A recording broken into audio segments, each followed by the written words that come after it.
Bienvenidos a este análisis donde vamos a explorar una figura absolutamente fundamental pero que, sorprendentemente, ha quedado en el olvido dentro de la historia de la literatura universal.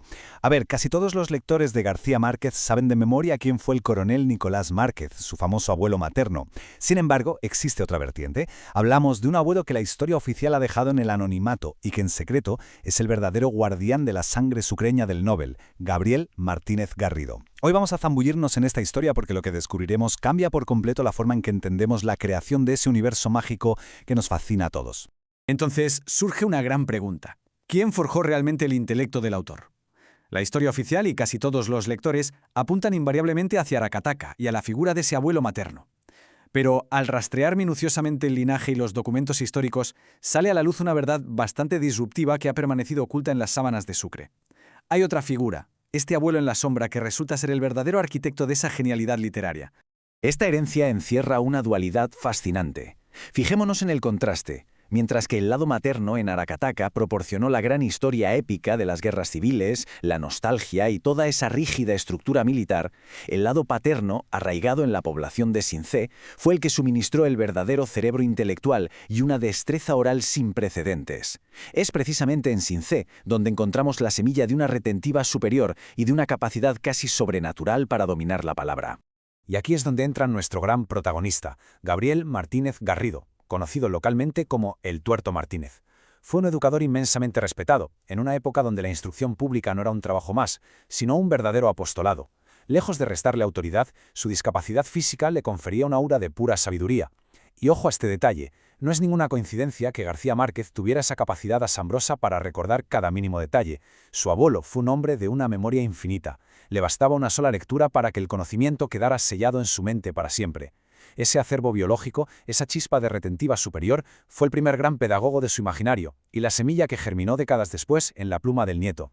Rastrear este linaje es como resolver un auténtico rompecabezas genealógico que nos explica, por fin, por qué el apellido del Nobel es García y no Garrido. Todo arranca con Leandro Garrido, cuyo hijo ilegítimo, nuestro educador el Tuerto, adoptó el apellido de su madre por las estrictas normas de la época. Luego, este educador tuvo a su vez un hijo natural con una joven llamada Argemira García, del cual nació Gabriel Eligio García, el padre del escritor. Así que, por puras convenciones culturales del Caribe, se fue ocultando el apellido original, Garrido, generación tras generación, hasta llegar a Gabriel García Márquez en 1927. Y es que la realidad de la paternidad oculta y de las madres solteras no era, ni mucho menos, un símbolo de marginalidad absoluta en el Caribe de aquel entonces. Al revés, era el pan de cada día, un hilo común que atravesaba todas las clases sociales. Esta dinámica generó unas redes de parentesco inmensas, llenas de hijos naturales y secretos a voces. Precisamente esos mismos secretos que, décadas más tarde, poblarían y darían vida a los complejísimos árboles genealógicos del mítico pueblo de Macondo. Vamos, que la propia vida familiar era ya, en sí misma, una novela inmensa. Si ponemos esto en perspectiva, vemos un equilibrio perfecto que terminó forjando al escritor. Por un lado, tenemos todo el orden militar y la épica de conflictos que representaba el coronel Márquez en Aracataca. Pero, por el otro, Gabriel Martínez Garrido aportaba desde Sincé toda la cultura letrada, la pedagogía y la ambición de ascender socialmente a través del conocimiento. Es una balanza impecable. La familia materna entregó la materia prima de las historias y la familia paterna le dio las herramientas intelectuales pulidas en las aulas para saber cómo contarlas. Pero del Tuerto no solo heredó la genética o la sofisticación del lenguaje hablado, heredó una forma de ver el mundo donde la terquedad era una auténtica virtud. ¿Sabíais que por el simple hecho de no querer compartir linderos con un vecino que no era de su agrado, mandó a trazar una manga divisoria de 250 metros de longitud? Esta franja inmensa todavía existe en Sincé, tal como nos lo cuenta el historiador Elmer de la Osa, en su libro Orígenes ignorados de Macondo. Este acto, que hoy podría parecernos un delirio, era la pura manifestación de un espíritu que no aceptaba ataduras. De hecho, aunque fue nombrado registrador en 1920, renunció prontísimo. El Tuerto Martínez no había nacido para marcar tarjetas ni para obedecer relojes, sino para ser el dueño absoluto de su tiempo y de sus historias bajo el sol de Sucre. Y hablando de ser dueños de sus propias historias y de esa destreza oral, llegamos a un concepto fabuloso, las macanas. Esta tradición propia de las sabanas de Sucre consistía básicamente en soltar mentiras monumentales.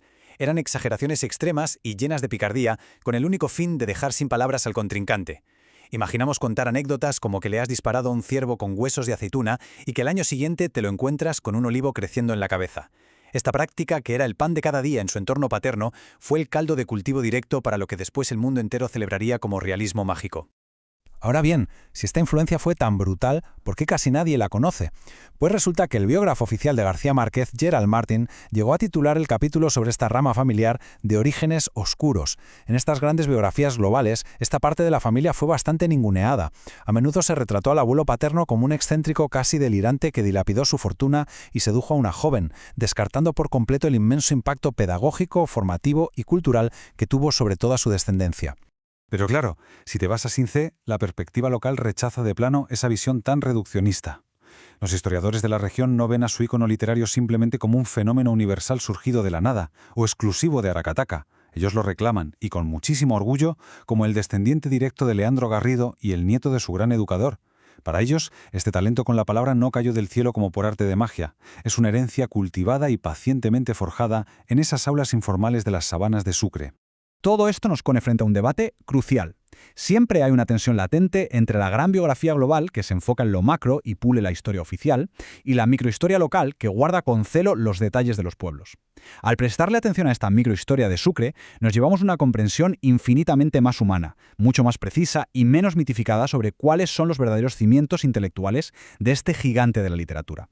Pensemos que mucho antes de los honores y de la gloria universal existió este hombre verdaderamente quijotesco. Su presencia intelectual en Sinse venía coronada por su estilo. Recorría los caminos de la Loma Grande montado en caballos de paso y vistiendo siempre de un impecable liquiliqui blanco. Era el símbolo puro de su dignidad, un sello personal inconfundible que, sin saberlo, quedaría grabado a fuego en el ADN de la familia. Y aquí la historia nos regala un momento de pura poesía visual. Damos un salto temporal a 1982. Frente a la mirada de todo el mundo, Gabo recibe el Premio Nobel de Literatura y, para sorpresa de muchos, rechaza el tradicional y estricto frac europeo. ¿Qué elige ponerse? Exactamente la misma prenda, un liquiliqui blanco. Pocos entendieron en ese momento que no era un simple disfraz, ni una excentricidad folclórica. Era un viaje de regreso. Estaba rindiendo un tributo directo a la estampa de su abuelo cruzando la plaza de Since. En medio de la fría nieve de Suecia, lo que realmente estaba brillando ante el mundo entero era la elegancia eterna de los hombres de la sabana sucreña. Menuda historia, ¿verdad? Todo esto nos obliga a replantearnos lo que creíamos saber.